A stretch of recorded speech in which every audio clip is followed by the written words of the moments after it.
ಹಾಗೂ ಹಸಿರು ಸೇನೆ ಕೊಪ್ಪಳ ಜಿಲ್ಲಾ ಘಟಕ ಹಾಗೂ ಕನಕಗಿರಿ ತಾಲೂಕು ಘಟಕದಿಂದ ಇವತ್ತೇನು ಕನಕಗಿರಿ ತಾಲೂಕು ಆಡಳಿತದ ಮುಂದೆ ಧರಣಿಯನ್ನು ಹಮ್ಮಿಕೊಂಡಿದ್ದಾರೆ.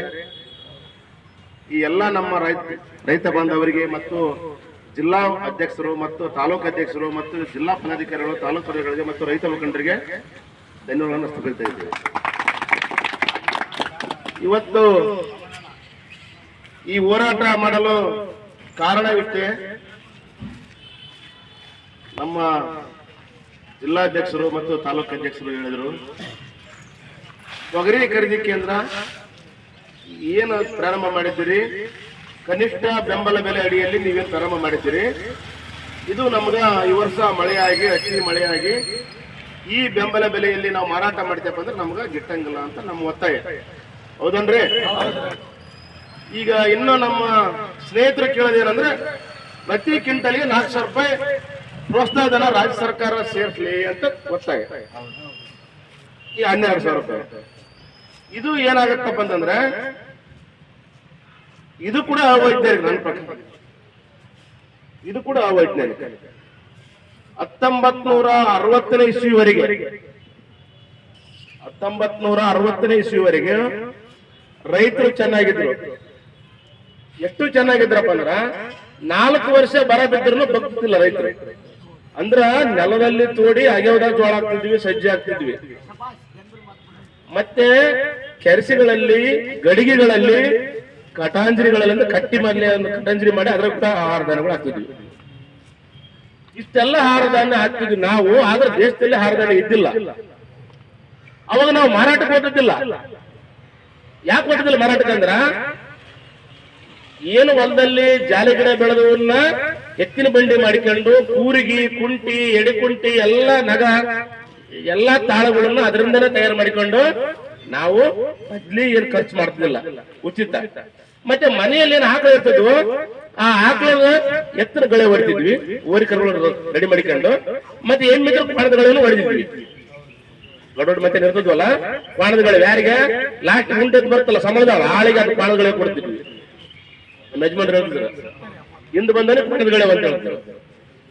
ಆ ತರ ಮಾಡಿಕೊಂಡು ಏನು ಮನೆ ಬೀಜ ಬಿತ್ಕೊಂಡು ಯಾವುದೇ ಖರ್ಚಿನ ಬೆಳೆ ಬೆಳೆಸಿದ್ವಿ. ಆ ಸಂದರ್ಭದಲ್ಲಿ ದೇಶದಲ್ಲಿ ಆಹಾರದ ಕೊರತೆ ಇತ್ತು. ಆ ಕೊರತೆ ಇದ್ದತ್ನಾಗ ಆ ಕೊರತೆ ನೀಗಿಸೋಗೋಸ್ಕರ ನಮ್ಮ ದೇಶದ ಪ್ರಧಾನಮಂತ್ರಿಗಳಾದ ಜವಾಹರ್ಲಾಲ್ ನೆಹರು ಆಗಿರ್ಬೋದು, ಲಾಲ್ ಬಹದ್ದೂರ್ ಶಾಸ್ತ್ರಿಗಳಾಗಿರ್ಬೋದು, ಅಮೆರಿಕದಂತಹ ವಿದೇಶಗಳಿಗೆ ಹೋಗಿ ಭಿಕ್ಷೆ ಬಟ್ಟಲು ಹಿಡ್ಕೊಂಡು ಕಾಸಿ ಅಂಗಲಾಚಿ ಬೇಡಿಕೊಂಡು ಕೆಂಪು ಜೋಳ, ಗಿಡ್ಡು ಗೋಧಿ ಅಂತಂದು ನಮ್ಮ ದೇಶ ಅನ್ಸಿದ್ರು. ಹೌದು ಯಜಮಾನ್ರೆ?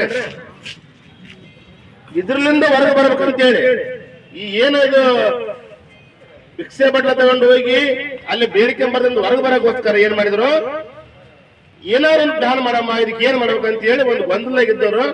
ಆ ಸಂದರ್ಭದಲ್ಲಿ ವಿಶ್ವದ ಹಸಿರು ಕ್ರಾಂತಿಯ ಪಿತಾಮಹರಾದ ನಾರ್ಮನ್ ಬೋಲಾರ್ಕರ್ ಅವರನ್ನ ನಮ್ಮ ದೇಶಕ್ಕೆ ಬರಮಾಡಿಕೊಂಡು ಅವರಿಂದ ಸಲಹೆಯನ್ನು ಪಡ್ಕೊಂಡ್ರ. ಏನ್ರಿ ನಿಮ್ ದೇಶದಲ್ಲಿ ಅಮೆರಿಕ, ರಷ್ಯಾ, ಚೀನಾ ನೀವೆಲ್ಲ ಆರಾಮದ್ರಿ, ನಮ್ಮ ಯಾಕೆ ನಮ್ಗೆ ಅನ್ನದ ಆಹಾರ ಜಾಸ್ತಿ ಆಗ್ತಾ ಇಲ್ಲ, ನಾವು ಬಹಳ ಸಮಸ್ಯೆದಾಗಿದೀವಿ, ಇದರಿಂದ ನಮ್ಮನ್ನ ಒಂದು ಹೊರಗೆ ತರಂತ ವ್ಯವಸ್ಥೆ ಮಾಡ್ರ ಅಂತ ಹೇಳಿದ್ರು.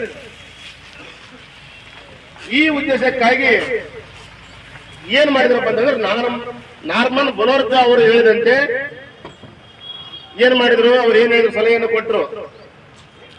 ಇವತ್ತು ನೀವು ಈ ರೀತಿ ಸಾವಯವ ಮರೆ ಬೀಜಗಳನ್ನು ಬಿತ್ತಿಕೊಂಡು ಸಾವಯವ ಕೃಷಿ ಮಾಡಿಕೊಂಡು ಎತ್ತಿಗೆ ಗೊಬ್ಬರ ಹಾಕೊಂಡು ಬೆಳೆದ್ರೆ ನಿಮ್ಗೆ ಆಹಾರ ಧಾನ್ಯ ಜಾಸ್ತಿ ಆಗಲ್ಲ, ರೈತರು ಮಾತ್ರ ಚೆನ್ನಾಗಿರ್ತಾರ, ನೀವು ಭಿಕ್ಷೆ ಬಟ್ಟಲೆ ಬಿಡ್ಕೊಂಡು ತಪ್ಪಾಗಲ್ಲ. ಹಾಗಾಗಿ ನೀವ್ ಏನ್ ಮಾಡ್ಬೇಕು, ಹಸಿರು ಕ್ರಾಂತಿ ಅಂತೇಳಿ ಜಾರಿಗೆ ತಂಬರಿ ಅಂತ ಹೇಳಿದ್ರು. 1961ರಲ್ಲಿ ಹಸಿರು ಕ್ರಾಂತಿಯನ್ನ ಜಾರಿಗೆ ತಂಬರಿ ಅಂತ ಅವ್ರು ಸಲಹೆಯನ್ನು ಕೊಟ್ಟರು. ಆ ಸಲಹೆ ಕೊಟ್ಟ ಮೇಲೆ ಹಸಿರು ಕ್ರಾಂತಿ ಉದ್ದೇಶ ಹೇಳಿದ್ರು ಅವ್ರು ಏನಪ್ಪಾ ಅಂದ್ರ, ಹೈಬ್ರಿಡ್ ತಳಿ ಬೀಜ ಬಿತ್ತಬೇಕು, ಮನೆ ಬೀಜ ಬಿತ್ತಬಾರ್ದು. ನಮ್ಮ ಜವರಿ ತೆಂದು ಬರ್ತವಲ್ಲ ಒಂದು ಒತ್ತಾಳ ಉದ್ದ, ಆ ತೆಂದು ಬೇಡ, ಒಂದ ಗೇಳ ಬಂದಿರೋದು ತೆನೆ 3 ತಿಂಗಳ ಬೆಳೆ, 6 ತಿಂಗಳ ಬೆಳೆ ಅಲ್ಲ.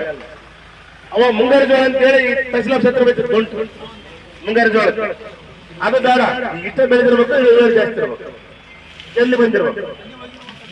ತೊಗರಿ ನಮ್ಮನ್ನು ಜೋಳ ಕಾಪ್ ಬರ್ತದ, ಈಗಿಲ್ಲ. ಒಂದು ಸಲ ಕಾಪ್ ಬಿಟ್ಟಾಕ್ರೆ ಒಳ್ಳೆ ಏನು ತಿಪ್ಪಲು ಹಾಕಿದ್ರೆ ಕಾಪ್ ಬರಲ್ಲ ಅಂತ ಬೀಜ ಕೊಡ್ಬೇಕು ಅವ್ರು ರೈತರಿಗೆ ಅಂತ ಹೇಳಿದ್ರು ಅವರು. ಅಂದ್ರೆ ಮತ್ತೆ ರಾಸಾಯನಿಕ ಗೊಬ್ಬರ ಬಳಸ್ಬೇಕು ಆ ಬೀಜಕ್ಕ. ಅದಕ್ಕೆ ಏನೈತೆ ಆ ಬೀಜದಲ್ಲಿ ಏನು ಎದವಲ್ಲ HHY ತಳಿಗಳು ಎದವಲ್ಲ ಹೈಬ್ರಿಡ್ ತಳಿಗಳು ಇದಾವಲ್ಲ ಅದಕ್ಕೆ ಗಂಡಸ್ತರಿಲ್ಲ ಆ ಬೀಜಗಳಿಗೆ. ಅಂದ್ರೆ ಅರ್ಥ ಏನಂದ್ರ ಬೀಜ ನಾಟುತ್ತ ಕಾಳ ಕಟ್ಟಂಗಿಲ್ಲ. ನೀವು ಒಳ್ಳೆ ಬಿತ್ತರಿ ಹೈಬ್ರಿಡ್ ಜೋಳ ಹತ್ತಿ ಬಿತ್ತರಿ ನೀವು ಒಳ್ಳೆ ಮೊದ್ಲು ಜವರ ತವನ ಬಿತ್ತಿದ್ವಿ ಅದನ್ನ ಒಳ್ಳೆ ಬೆಳಿತಿದ್ವಿ ಬಿತ್ತಿದ್ವಿ. ಪಂಡ್ರಾಪುರ ತವನ ಬಿತ್ತಿದ್ವಿ ಅವನ ಬೆಳಿತಿದ್ವಿ. ಅದೇ ರೀತಿ ತೊಗರಿ ಅವನ ಬಿತ್ತಿದ್ವಿ ಅವನ ಬೆಳಿತಿದ್ವಿ. ಹೌದ್ರಿ ನೋಡ್ರಿ. ಈಗ ಇವಕ್ಕೇನಿಲ್ಲ ಒಳ್ಳೆ ಹೋಗ್ಬೇಕು ಅಂಗಡಿ ಹೋಗ್ಬೇಕು ತರಬೇಕು. ಇದನ್ನೆಲ್ಲವನ್ನ ನಮ್ಮ ದಿಕ್ತಪ್ಸಕ್ಕೋಸ್ಕರ ಏನ್ ಮಾಡಿದ್ರು HYY ಹೈಬ್ರಿಡ್ ತಳಿ ಬೀಜಗಳನ್ನ ನಮಗೆ ಪರಿಚಯ ಮಾಡಿಸಿದ್ರು. ಅದೇ ರೀತಿಯಾಗಿ ಅವ್ರ ಸಲಹೆ ಏನ್ ಕೊಟ್ರಪ್ಪ ಅಂದ್ರ ಹೈಬ್ರಿಡ್ ತಳಿ ಬೀಜ ಕೊಡ್ರಿ, ಮತ್ತೆ ನೀರಾವರಿ ಮಾಡಿಕೊಡ್ರಿ ರೈತರಿಗೆ, ಮತ್ತೆ ಪಂಪ್ಸೆಟ್ಗಳು ಮಾಡಿಕೊಡ್ರಿ, ಮತ್ತೆ ಎತ್ತು ಬಂಡಿ ಸಾಲ ಕೊಡ್ರಿ ಅಂತೇಳಿ. ಮೊದ್ಲು ಎತ್ತು ಬಂಡಿ ಸಾಲ ಕೊಡ್ತಾರೆ ಹೌದಂದ್ರೆ ಫ್ರೀ ಆಗ್ಯಾದ. ಅಂದ್ರೆ ಹೆಚ್ಚು ಮಾಡಕ್ ಹಾರ್ದನ್ ಹೆಚ್ಚು ಮಾಡಕ್ ಎತ್ತು ಬಂಡಿ ಸಾಲ ಕೊಡ್ರಿ. ಅದೇ ರೀತಿಯಾಗಿ ಇವತ್ತು ರೈತರಿಗೆ ಟ್ರಾಕ್ಟರ್ಗಳಂತ ಯಂತ್ರೋಪಕರಣಗಳನ್ನ ಪರಿಚಯ ಮಾಡ್ರಿ ಅಂತ ಹೇಳಿದ್ರು. ಮತ್ತೆ ನೀರಾವರಿಗೋಸ್ಕರ ಸ್ಪ್ರಿಂಕ್ಲರು ಆಮೇಲೆ ಕಿಚ್ಚಿಗೆ ಬರಕ್ ಹಚ್ಚಿರ್ತಾರ ಅಂಬಾರಿ. ಇದೆಲ್ಲ ಆದ್ಮೇಲೆ ಹಾಲು ಉತ್ಪಾದನೆ ಜಾಸ್ತಿ ಆದ್ಮೇಲೆ ಅವಾಗೇನು ಕಲಿತಪ್ಪ ಅಂದ್ರೆ ಉದಾಹರಣೆಗೆ ನಮ್ಮ ಜಿಲ್ಲಾಧ್ಯಕ್ಷರು ಹೇಳ್ತಾರೆ 1965ರಲ್ಲಿ 1 ಕ್ವಿಂಟಲ್ ಭತ್ತ ಅಂತವೇ ನೆಲ್ಲಂತಾರೆ 1 ಕ್ವಿಂಟಲ್ ಭತ್ತ 65 ರೂಪಾಯಿ ಅಂತ, 1 ತೊಲೆ ಬಂಗಾರ 120 ರೂಪಾಯಿ ಅಂತ. ಗೊತ್ತಾದ್ರೆ 1 ಕ್ವಿಂಟಲ್ ಭತ್ತ 65 ರೂಪಾಯಿ, 1 ತೊಲೆ ಬಂಗಾರ 120 ರೂಪಾಯಿ. ಅಂದ್ರೆ 2 ಕ್ವಿಂಟಲ್ ಭತ್ತ ಮಾತ್ರ 40 ರೂಪಾಯಿ ಅವರಿಗೆ ಉಳಿತು. 1 ತೊಲೆ ಬಂಗಾರ ತಗೊಂಡು 65 ಅಂದ್ರ ಆ ರೇಟ್ ಇವತ್ತು ಮಾರ್ಬೇಕಾದ್ರ ನೆಲ್ ಹೆಂಗ್ ಮಾರ್ಬೇಕ್ರ ಭತ್ತ ಹೆಂಗ್ ಮಾರ್ಬೇಕು